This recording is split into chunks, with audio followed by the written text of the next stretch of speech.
할렐루야. 예배 자리에 나오신 성도님들을 환영합니다. 오늘은 대림절 세 번째 주일 예배로 하나님 앞에 예배 드립니다. 우리 묵상 기도 드리시면서 예배 자리로 나아가도록 하겠습니다.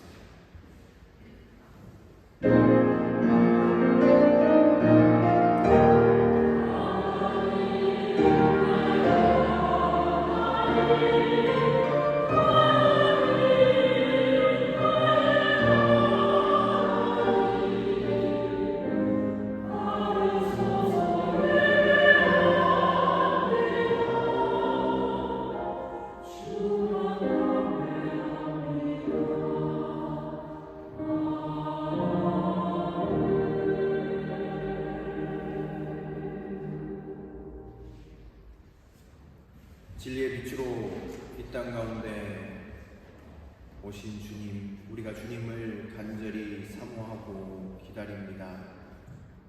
오늘 우리가 우리의 일상을 잠시 내려놓고 주님의 보좌 앞으로 달려나왔습니다.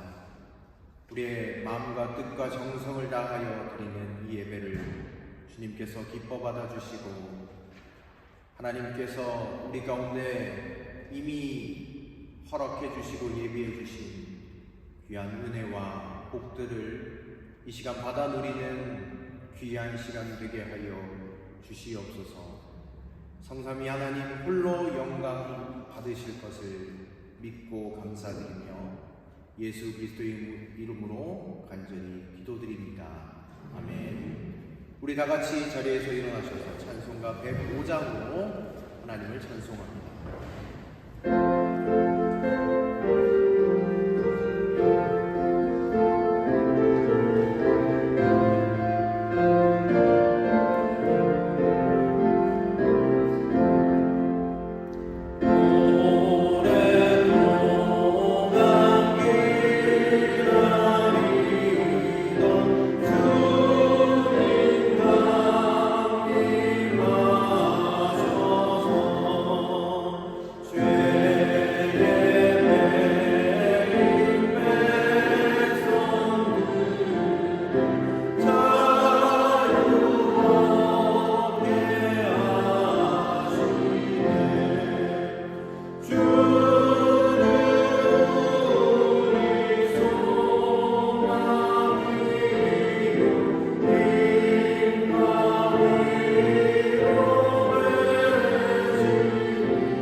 사도신경으로 우리의 신앙을 다 함께 고백합니다.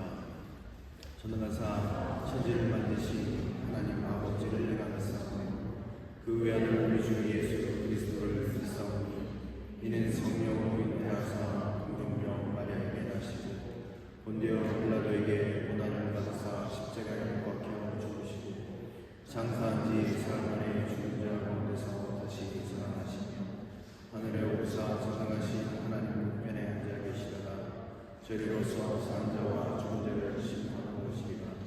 성령을 믿사오며 거룩한 공예와 성도가 서로 교통하는 것과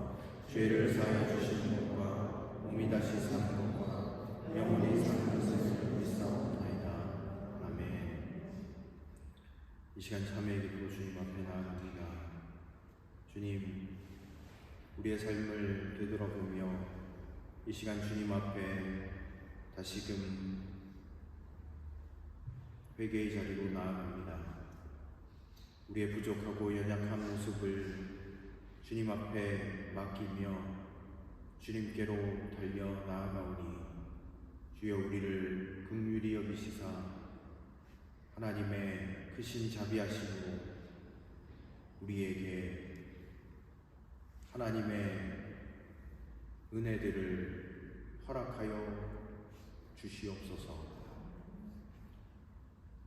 부족하고 연약한 우리의 모습 가운데 우리의 중심, 예수 그리스도를 믿는 그 중심을 바라봐 주시고 우리를 사랑한다 말씀하시는 그 주님 앞에 우리가 오늘 이 시간 참회의 기도로 나아가며 주님 앞에 다시금 결단하며 서기를 원하오니 주여 오늘 이 시간 우리의 고백을 받아주시고 주님의 은혜 가운데에서 새로운 피조물 된 하나님의 그 크신 사랑을 경험하는 귀한 시간 되게 하여 주옵소서.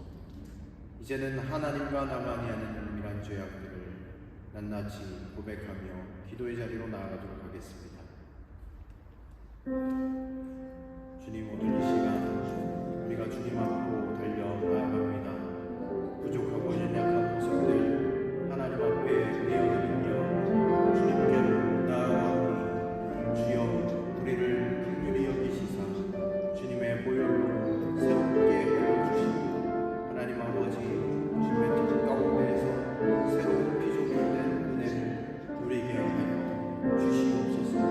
하나님 주님께서 우리 가운데 보혈을 흘려주시고 또 우리를 위하여 십자가의 새 생명을 주신 것을 우리가 믿사오니 주여 다시금 삶의 자리에서 문제치 아니하고 주님의 말씀 따라 살아갈 수 있도록 주님 우리에게 성령의 충만함과 은혜를 더하시고 주의 뜻 가운데 살아가게 하여 주시옵소서. 우리는 그리스도 안에서 그의 은혜의 풍성함을 따라 그의 피로 말미암아 속량 곧 죄사함을 받았느니라. 아멘. 자리에 앉아주시길 바랍니다. 요동문 117번 구주강림 세 번째 말씀을 함께 교독하겠습니다. 광야와 메마른 땅이 기뻐하며 사막이 백합화 같이 피어 즐거워하며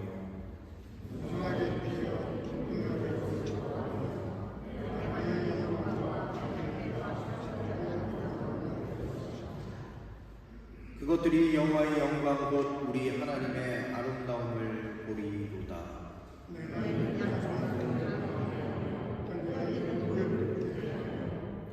겁내는 자들에게 이르기를 굳세어라 두려워하지 말라 보라 너희 하나님이 우사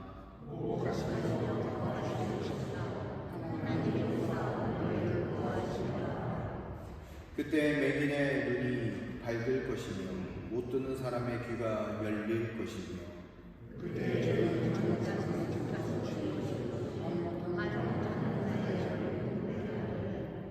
이는 광야에서 물이 솟겠고 사막에서 시내가 흐를 것이니라.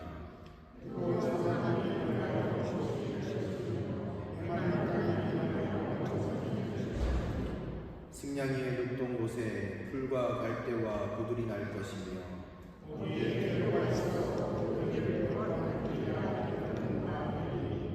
깨끗하지 못한 자는 지나가지 못하겠고 오직 우숙한 물을 자들을 위하여 있게 될 것이다. 아멘. 이 찬송가 419장을 찬송 드리신 후에 김예은 청년 기도인도로 다 함께 기도드리겠습니다.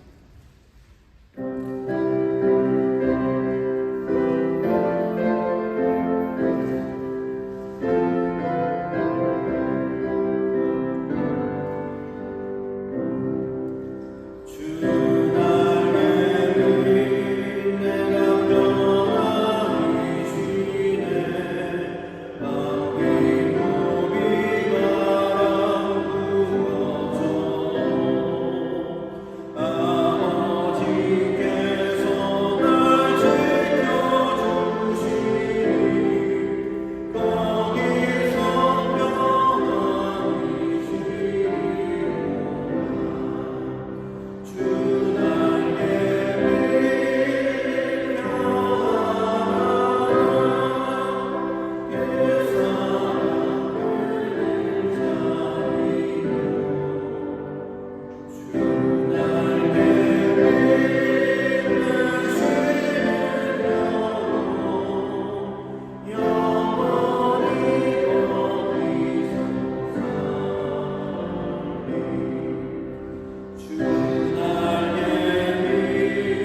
매번 말씀을 전하시는 목사님께도 영적 힘을 주셔서 말씀에 항상 힘이 있고 또한 가정을 위해서도 기도합니다.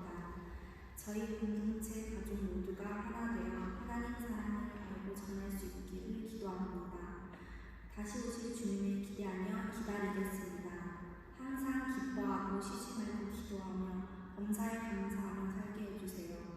오늘 말씀을 듣고 은혜 받고 하나님 사랑으로 한 주도 잘 살아갈 능력을 주셔서 사명 잘 감당하길 원합니다.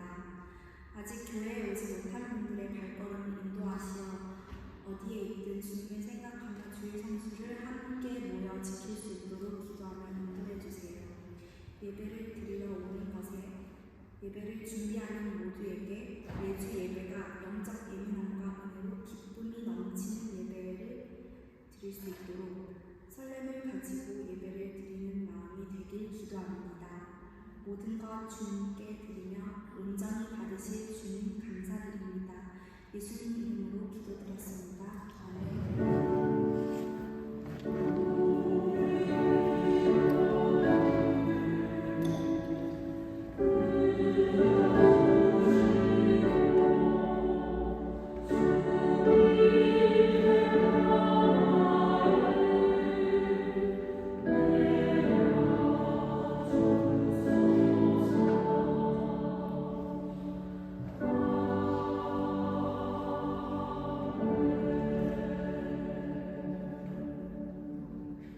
하나님께서 오늘 우리에게 주신 말씀은 사도행전 12장 12절로 25절까지의 말씀입니다.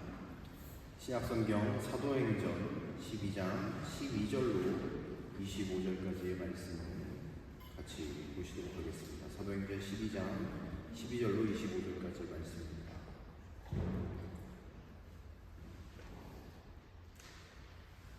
이런 사실을 깨닫고서 베드로는 마가라고도 하는 요한의 어머니 마리아의 집으로 갔다. 거기에는 많은 사람이 모여서 기도하고 있었다. 베드로가 대문을 두드리니 로데라는 어린 요종이 맞으러 나왔다. 그 요종은 베드로의 목소리를 알아듣고 너무 기뻐서 문을 열지도 않고 도로 달려 들어가서 대문 앞에 베드로가 서 있다고 알렸다. 사람들이 여종에게 내가 미쳤구나 하고 말하자 여종은 참말이라고 우겼다. 그러자 그들은 베드로의 천사일 거야 하고 말하였다. 그동안 베드로가 줄곧 문을 두드리니 사람들이 문을 열어서 베드로를 보고 깜짝 놀랐다. 베드로는 손을 흔들어서 그들을 조용하게 하고 주님께서 자기를 감옥에서 인도하여 내신 일을 이야기하였다. 그리고 그는 이 사실을 야고보와 다른 신도들에게 알리시오 하고 말하고는 거기에서 떠나 다른 곳으로 갔다. 날이 새니 군인들 사이에서는 베드로가 없어진 일로 작지 않은 소동이 일어났다. 헤롯은 샅샅이 찾아보았으나 베드로를 찾지 못하고 경비병들을 문초한 뒤에 명령을 내려서 그들을 사형에 처하였다. 그런 다음에 헤롯은 유대를 떠나 가이사랴로 내려가서 거기에서 한동안 지냈다. 그런데 두로와 시돈 사람들은 헤롯에게 몹시 노용을 사고 있었다. 그래서 그들은 뜻을 모아서 왕을 찾아갔다. 그들은 왕의 친실시종 블라스도를 설득하여 그를 통해서 헤롯에게 화평을 청하였다. 그들의 지방이 왕의 영토에서 식량을 공급받고 있었으므로 이렇게 할 수밖에 없었다. 지정된 날에 헤롯이 용포를 걸쳐 입고 왕자에 좌정하여 그들에게 연설하였다. 그때 군중이 신의 소리다, 사람의 소리가 아니다 하고 외쳤다. 그러자 즉시 주님의 천사가 헤롯을 내리쳤다. 헤롯이 하나님께 영광을 돌리지 않았기 때문이다. 그는 벌레에게 먹혀서 죽고 말았다. 하나님의 말씀이 점점 더 널리 퍼지고 믿는 사람이 많아졌다. 바나바와 사울은 그들의 사명을 마치고 마가라고도 하는 요한을 데리고 예루살렘에서 돌아왔다. 아멘. 성가대 찬양이 있겠습니다.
찬양 감사드립니다.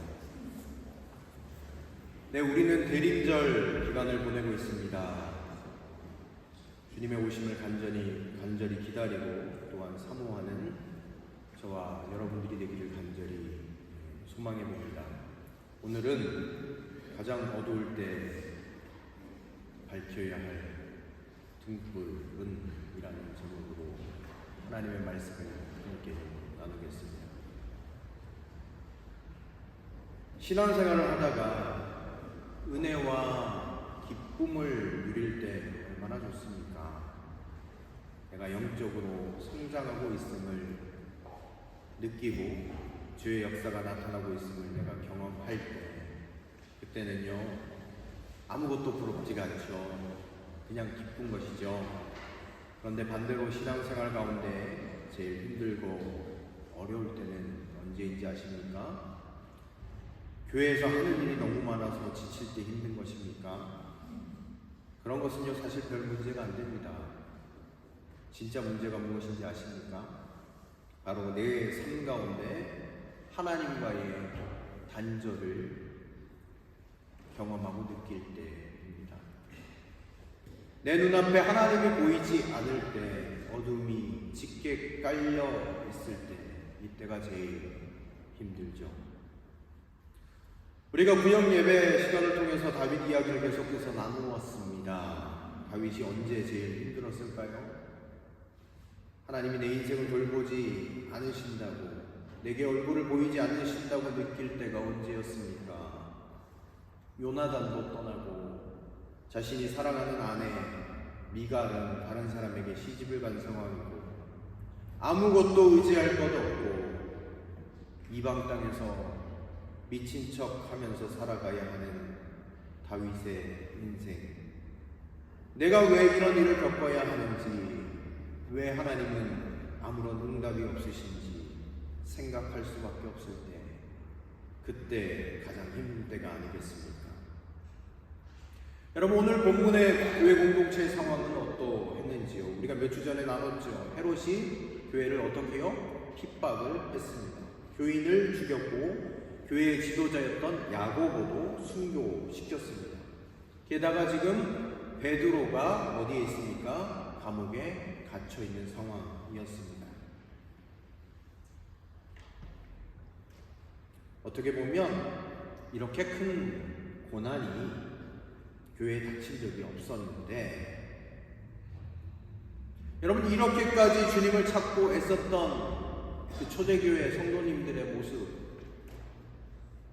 믿음을 지키기 위해서 열심히 살아갔고 복음을 증거하는 삶을 살았는데, 한순간 하나님이 보이지 않는 것 같은 순간이 이 교회 공동체 가운데 나타났던 것 아니겠습니까?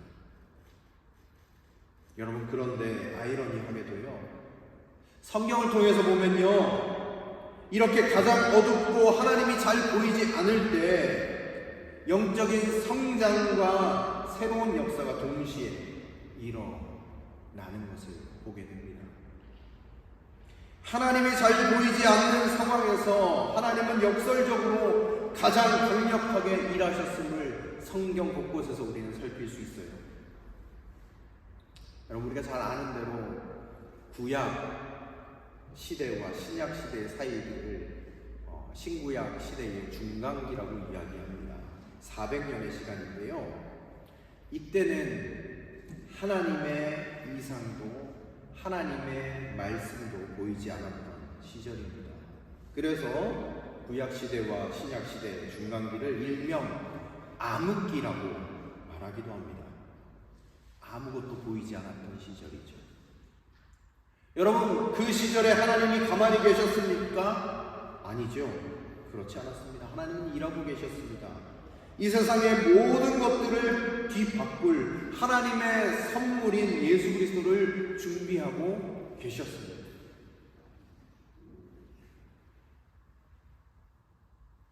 여러분, 예수님이 십자가를 지고 돌아가셨을 때 세상은 암흑으로 바뀌었습니다. 사단이 승리한 것처럼 보였습니다. 그 이틀간의 시간, 이 세상에서 제자들에게 가장 어두웠던 시간 아닙니까? 그런데 그 뒤에서 하나님의 생명의 역사, 부활 생명의 역사가 준비되고 있지 않았습니다. 여러분, 부활하신 예수님을 만난 제자들이 너무너무 기뻐했던 모습을 우리는 알 겁니다. 부활하신 주님과 함께라면 무엇이든지 다 할 수 있을 것만 같았던 제자들에게 예수님이 갑자기 감쪽같이 하늘로 올라가신 사건이 있었죠. 육신의 예수님과 단절의 시간, 어떻게 나아가야 하는지, 어떻게 살아야 할지 막연했던 열흘간의 시간이 있었습니다.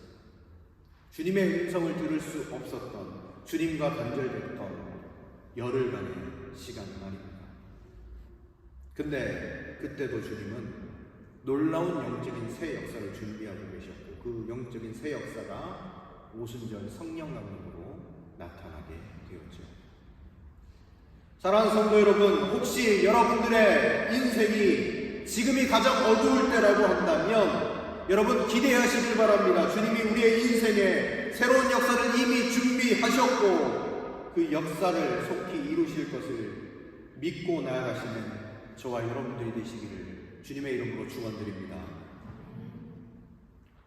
오늘 인생이 가장 어두울 때 우리가 준비하고 있어야 할 것이 있습니다.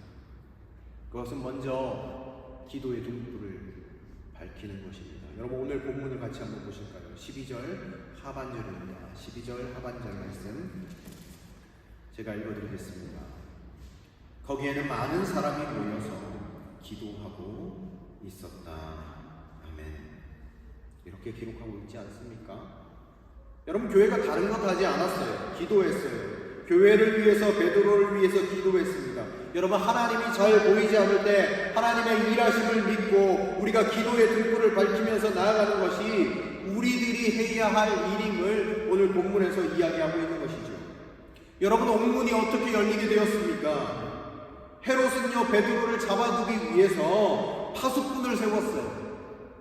4명씩 4개의 조의 군사들로 파수꾼을 단단히 세워놨습니다. 그 가운데 2명은요, 베드로와 함께 착고를 차고 양쪽에 있었습니다.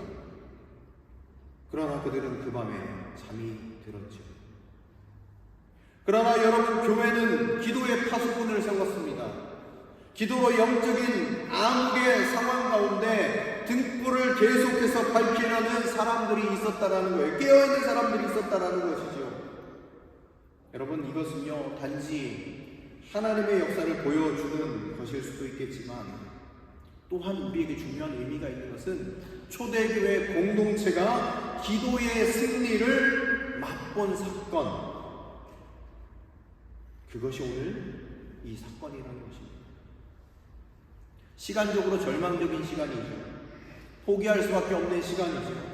지칠 수밖에 없는 시간이죠. 잠들 수밖에 없는 시간이죠. 가장 어두울 수밖에 없는 시간이죠. 그러나 그들은 그때까지 기도를 멈추지 않았다라는 겁니다. 여러분, 베드로가 특별해서 하나님이 베드로 살리시려고 던지신 것입니까? 아닙니다. 여러분, 성도들이 쉬지 않는 기도의 등불 때문에, 기도의 파수꾼들이 있었기 때문에 베드로가 나오게 된 것입니다. 저는 이 장면을 보고 있으면 알브레이트 뒤러라는 독일 화가가 생각이 나요. 왜냐하면 이 사람이 처음부터 위대한 화가는 아니었는데 이 사람의 인생을 보면 이 베드로의 지금 이 상황과 너무너무 비슷하기 때문에 처음에 그가 얼마나 가난했던지 화가의 꿈을 접어야 하는 그런 상황 가운데 있었어요. 그러나 함께 미술을 공부했던 무명의 한 친구가 자기를 희생해가지고 미술 공부를 계속 할 수 있도록 재정적으로 뒷받침을 해줘요. 그래서 뒤로는 화가로서 성공한 인생을 살게 됩니다. 그리고 나서 뒤로가 고향을 방문하던 날 자기를 희생하면서 뒤를 봐주던 가장 친한 친구 그 집을 찾아갔습니다. 그런데 방문을 여는 순간 그 친구가 자기를 위해서 기도하고 있는 모습을 발견하게 되었습니다. 그때 뒤로는요, 자기의 성공이 자신의 재능이나 노력이 아닌 친구의 기도와 희생에 있음을 깨닫게 된 것이죠. 그리고 바로 그 친구의 손을 그린 것이 오늘까지도 우리에게 남아있는 세계적인 영화 기도하는 손이라는 작품이 있습니다. 그 친구의 손을 그린 거예요. 기도하고 있는 그 친구의 손. 여러분, 베드로가 살아나와서 지금 기적적으로 나오게 된 것도 베드로의 잘남이나 능력이 아니라 기도의 등불을 밝히며 베드로를 죽게 맡기는 기도의 파수꾼이 있었기에 가능하게 된 것 아닙니까? 여러분, 우리의 인생이 가장 어두울 때 해야 할 일은요, 어둡다고 더듬더듬거리면서 걸어가는 것이 아니라 기도의 등불을 밝히는 겁니다. 계속해서 13절, 14절 말씀 한번 보시죠. 베드로가 대문을 두드리니 로데라는 어린 여종이 맞으러 나왔다. 그 여종은 베드로의 목소리를 알아듣고 너무 기뻐서 문을 열지도 않고 도로 달려 들어가서 대문 앞에 베드로가 서 있다고 알렸다. 아멘. 자, 이제 베드로가 문을 두드립니다. 와서 문을 두드리니까 누가 나왔어요? 어린 여종이 나왔죠. 베드로의 목소리를 듣고 문을 열어주고 가서 이야기를 해도 되는데 너무 기뻐서 문을 열어줄 생각도 하지 않고 사람들에게 곧장 가서 베드로가 왔어요 라고 이야기를 했습니다. 베드로가 대문 앞에 서 있어요 이렇게 얘기하니까 사람들이 어떻게 반응했는가요? 여러분 15절 말씀 한번 보시기 바랍니다. 15절 사람들이 여종에게 네가 미쳤구나 하고 말하자 여종은 참말이라고 우겼다. 그러자 그들은 베드로의 천사일 거야 하고 말하였다. 아멘. 오늘 말씀 15절 말씀을 보면요, 로데라는 여종의 증언을 들었던 성도들은 문을 두드리는 이가 베드로라고 믿지 않았어요.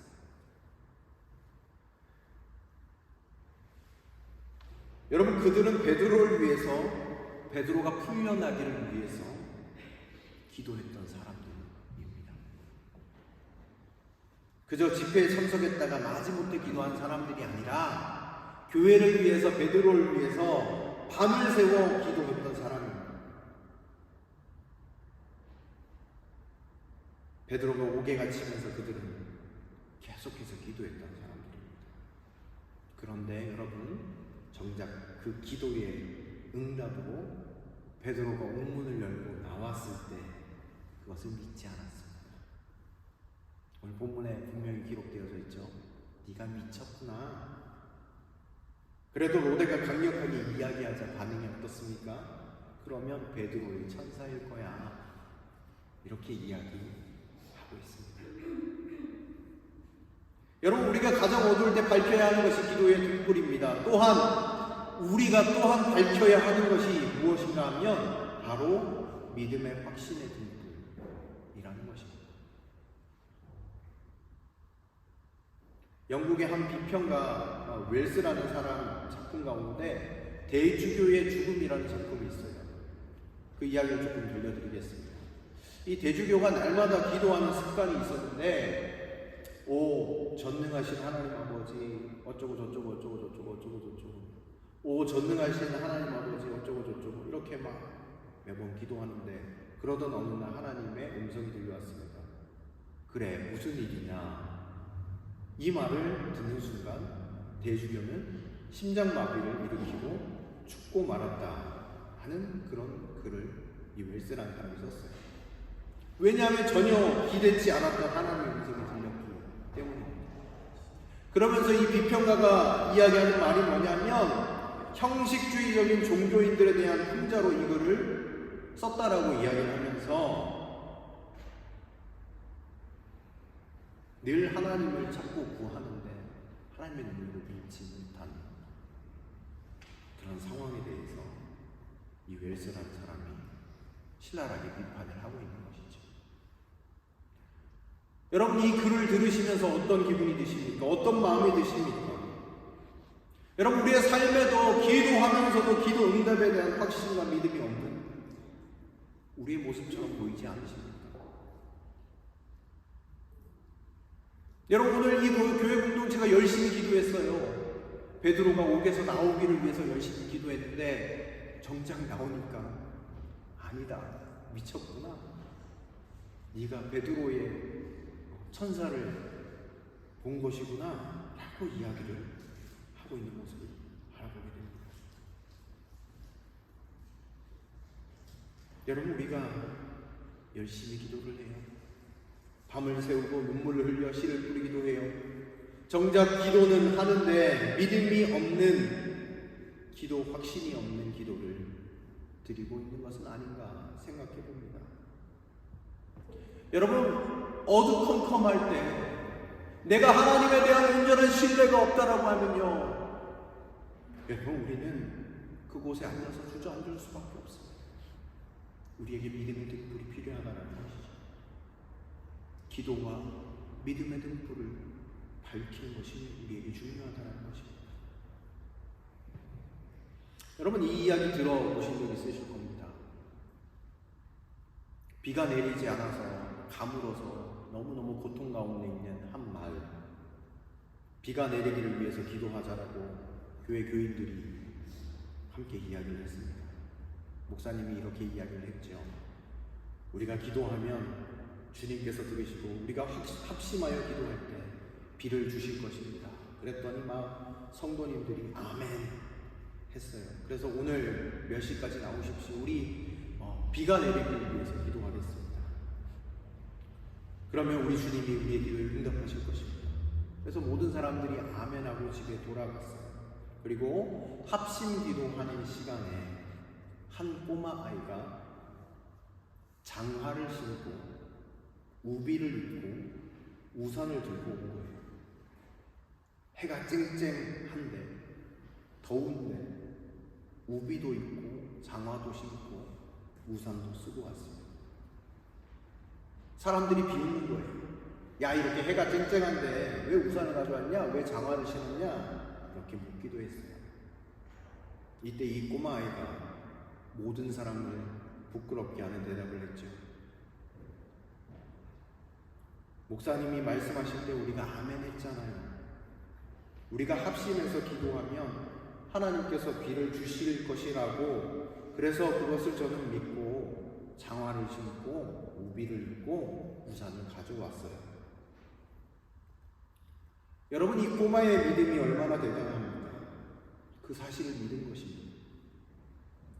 그런데 기도회가 마쳐지고 나서 아무도 집에 돌아갈 수 없었습니다. 이 꼬마 아이만 빼놓고 말입니다. 정말 비가 왕창 내리기 시작한 것이죠. 이 꼬마 아이는 당당하게 장화를 신고 우비를 입고 우산을 들고 신나서 집으로 돌아갔습니다.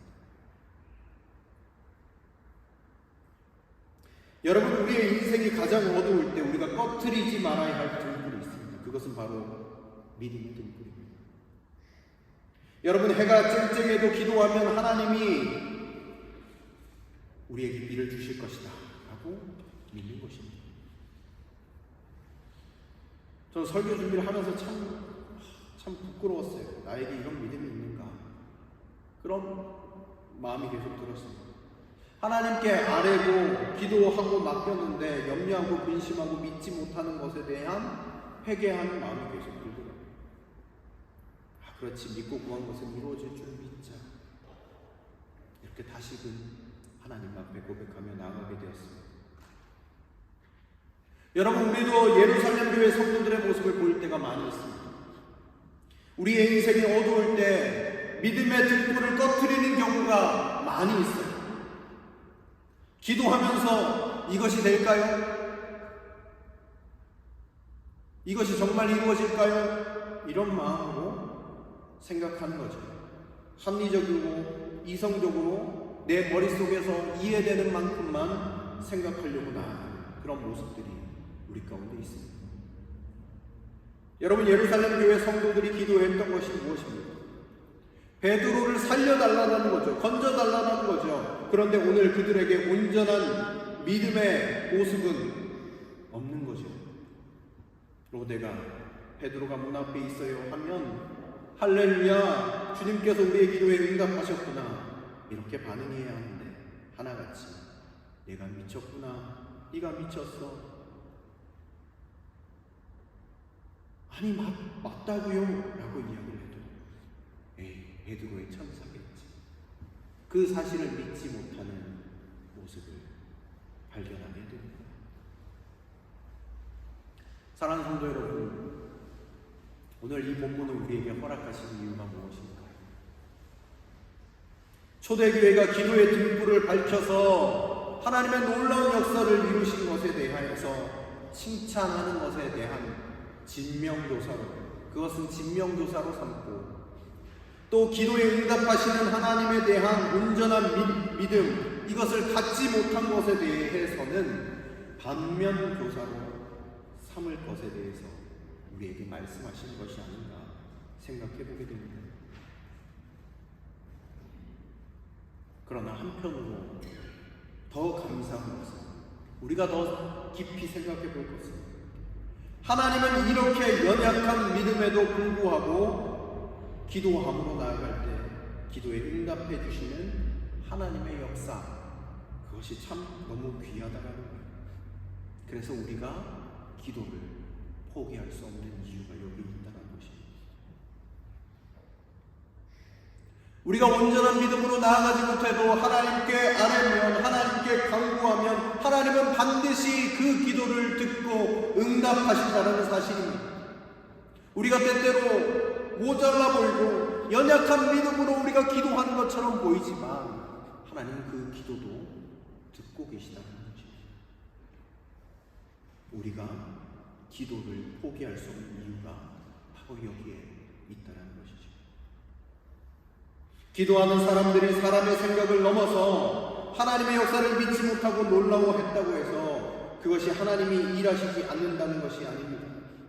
하나님은 우리의 모든 간구에 귀를 기울이시며 우리가 연약할 때이든지 강건할 때이든지 상관없이 우리를 보고 지키고 응답하시는 하나님의 은혜가 있다라는 사실입니다. 여러분, 예루살렘 교인들이 기도할 때 옥문이 열리는 기적이 일어났습니다. 그리고 오늘 본문 가운데서 보면 헤롯 이야기가 나와요. 헤롯 이야기. 왜 여기 기록되어집니까? 여러분, 교회를 핍박했던 헤롯이 어떻게 되었는지 오늘 헤롯의 최후를 기록하고 있습니다. 성령의 역사가 복음의 능력을 거부하고 특별히 교회 공동체와 하나님을 대적하는 자의 최후, 얼마나 비참한지를 보여줍니다. 특별히 헤롯이 죽게 된 원인이 무엇입니까? 그것은 바로 그의 교만함이었습니다. 사람들이 헤롯이 연설할 때 신이다, 신의 소리다 외치는 그 외침을 들으면서 그것을 자신의 영광으로 여겼습니다. 자신의 인기 때문에 누구를 죽였습니까? 기독교인을 죽이고 핍박하고 고통 가운데 그들을 내버려 두었습니다. 하나님께서는 그가 행한 대로 그대로 심판하셨습니다. 여러분, 헤롯의 죽음을 여기에 기록해 놓으신 하나님의 뜻이 무엇일까요? 하나님 앞에서의 교만, 하나님 앞에서의 겸손의 차이를 극명하게 보여주는 것이죠. 하나님 앞에서 겸손한 자가 기도의 무릎으로 나아가면 하나님께서 구원해 주시지만 하나님의 영광을 가로채고 자기의 유익을 위해서 하나님 앞에서 교만하고 자기를 구하는 자, 그 사람의 비참한 모습, 그것을 우리에게 보여주시는 것이 아닐까. 여러분, 하나님은 오늘 이 가장 교회 공동체가 어려울 때 가만히 계시지 않았습니다. 가장 암흑과 같은 상황 가운데 있을 때도 하나님은 구원의 역사를 준비하셨어요. 그리고 나서 어떻게 됩니까? 우리 24절 말씀 한번 같이 보시도록 하겠습니다. 24절 말씀 우리 한 목소리로 같이 읽으시면 좋겠습니다. 같이 읽겠습니다. 시작. 하나님의 말씀이 점점 더 널리 퍼지고 믿는 사람이 많아졌다. 아멘. 헤롯의 사후, 하나님의 말씀이 어떻게 되었습니까? 널리 퍼졌답니다. 새로운 영적인 역사가 일어납니다.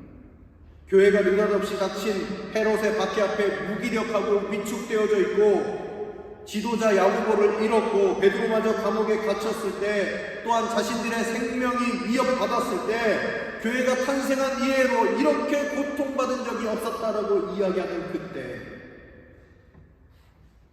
고난 가운데 어두움 가운데 기도의 등불 믿음의 등불을 밝히기 시작할 때 하나님의 축복과 은혜가 다시금 공동체 가운데 나타났다라는 것입니다. 여러분, 가장 어두울 때는 이제 곧 빛이 비추기 시작한다는 뜻입니다. 고난은 하나님이 미리 보내신 축복의 전령이기 때문입니다. 하나님은요, 축복을 우리 가운데 주시기 전에 앞서 먼저 고난을 보내시는 이유가 무엇입니까? 축복이 온다는 것을 알려주기 위함입니다. 하나님께서 속히 구원하신다, 은혜를 주신다, 그것을 강력하게 이루시는 증거가 바로 이 가장 어두울 때 이것이 바로 그 증거가 된다는 것이죠. 사랑하는 성도 여러분, 오늘 가장 어두울 때 우리는 주님의 역사를 간절히 더욱 소망해야 하겠습니다. 우리 삶의 자리에서 기도의 등불을 놓치지 마십시오. 그리고 믿음의 등불을 밝히십시오. 우리 주님은 우리 가운데 구원의 역사하시고 곧 나타나실 것입니다. 대림절 기간 우리 주님이 우리 가운데 임재하셔서 우리의 모든 어두움을 밝히시고 주님의 구원 역사를 새롭게 이뤄가기를 간절히 믿고 기도하고 주께 가까이 더욱 가까이 나아가는 사랑하는 우리 복음의 모든 성도님들의 삶이 되시기를 간절히 축원드립니다. 기도하겠습니다.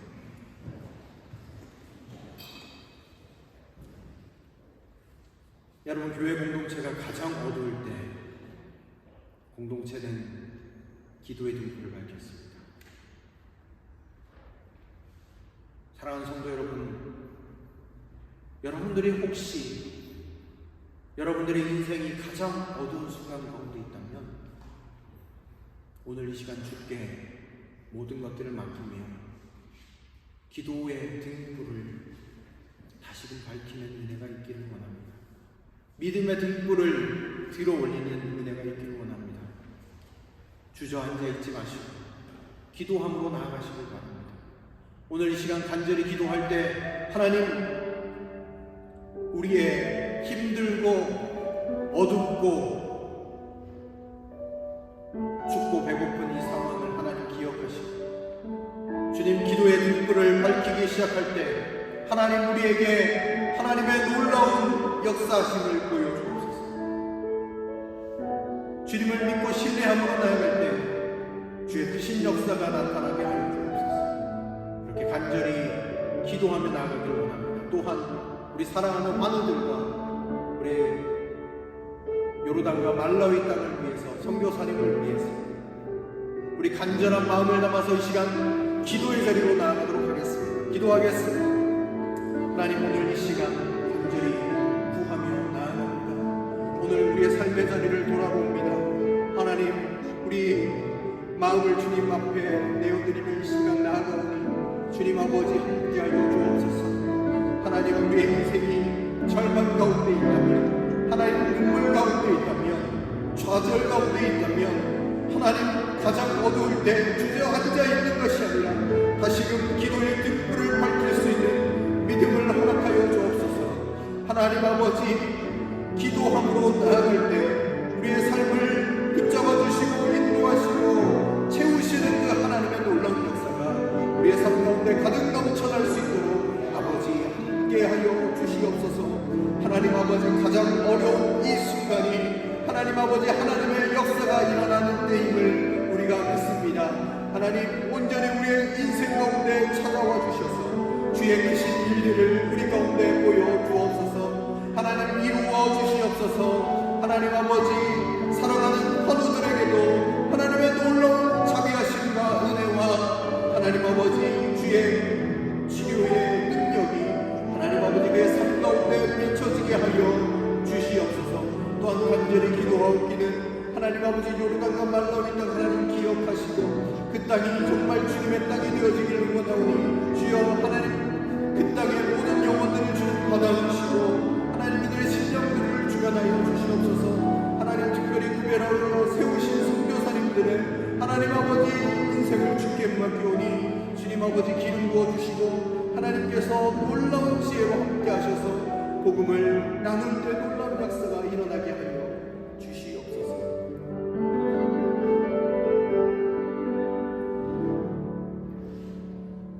하나님, 우리의 인생이 가장 어려운 순간, 눈물 짓는 순간, 그 가운데 있는 성도가 있다면 오늘 다시금 주저앉아 있지 않고 기도의 등불과 믿음의 등불을 다시금 밝히며 은혜 보좌 앞으로 조금씩 더 가까이 나아가기를 소망해 봅니다. 하나님, 우리가 포기하지 않고 주의 은혜를 구하며 주님 앞으로 달려나갈 때 주님 하나님의 놀라운 기적과 같은 일들이 우리의 삶에 펼쳐지는 은혜가 있게 하여 주시고 말로 형용할 수 없는 그 기쁨과 감격이 우리의 삶 가운데 터져나오는 역사가 나타나게 하여 주시옵소서. 하나님, 슬픈 마음, 고통받는 자, 눈물 짓는 자 하나님께서 기억하시고 그들의 삶을 수일 내에 변화시켜 주시고 주께서 모든 것들을 새롭게 하셨다라는 그 믿음의 고백으로 하나님을 높일 수 있도록 우리의 삶을 돌보시고 인도하여 주옵소서. 하나님, 오늘 주님 앞에 나올 때 귀한 물질을 구별하여 드립니다. 11조와 감사헌금과 성경헌금과 월정예금과 주일헌금과 여러가지 제목으로 드리는 하나님 그 예물을 주님 기뻐 받아 주십시오. 물질만 드리지 않게 하시고 우리의 마음 또한 주님 앞에 온전히 구별하여 드리게 하시고 드려진 모든 손길들을 하나님 축복하시되 하나님의 말씀과 같이 누르고 흔들어 채워주시는 그 하나님의 역사가 삶 가운데 크게 펼쳐지게 하여 주옵소서. 그리고 하나님, 늘 우리의 삶 가운데 말씀으로 채워주시는 말미암아 말씀이 없어서 하나님이 들리지 않는다라고 고통당하지 않도록 늘 세미한 음성, 강한 음성, 부드러운 음성, 또렷한 음성으로 주여 우리 가운데 말씀하시옵소서. 그 말씀 듣고 순종하며 살아나가는 한 주간의 삶이 되게 하여 주옵소서. 감사를 드리며 이 모든 말씀 예수 그리스도 이름으로 간절히 기도드립니다. 아멘. 장로님 나와주셔서 교회 소식을 전해주십시오.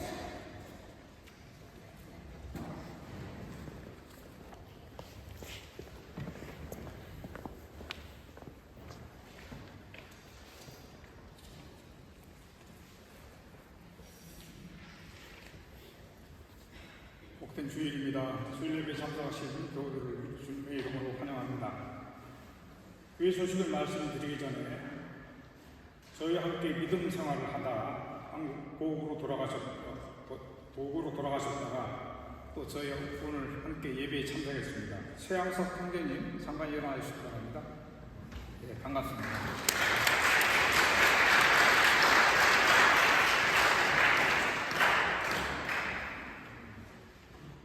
허정랑 집사님과 김성정 집사님 부부께서 다시 건강을 되찾고 함께 예배에 참석하셨습니다.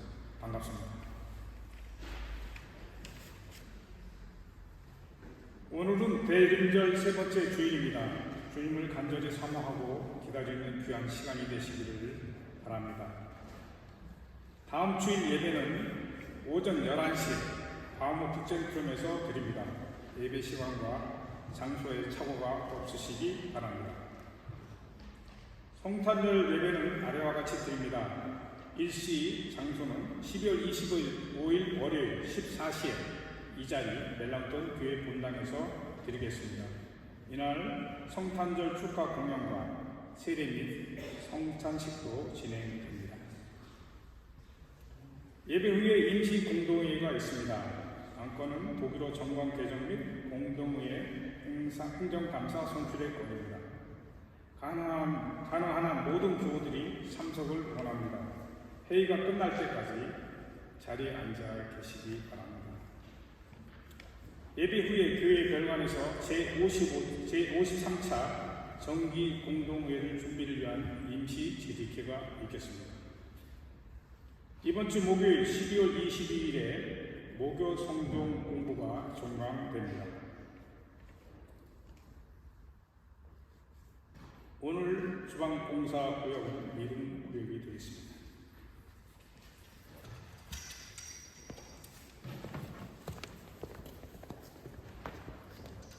네, 다 같이 자리에서 일어나셔서 마라나타 찬송 드리고 축도한 구역을 마치겠습니다.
이제는 우리 구주 예수 그리스도의 은혜와 하나님의 사랑과 성령의 교통하심이 하나님의 말씀을 기억하며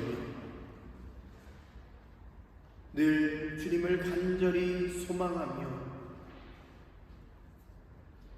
주님을 찾고 구하는 기도의 등불을, 믿음의 등불을 삶의 자리에서 날마다 들어 올리기로 결단하는 여기에 모인 모든 예배자들 가운데 이제로부터 영원토록 함께 하시기를 간절히 축원하옵나이다.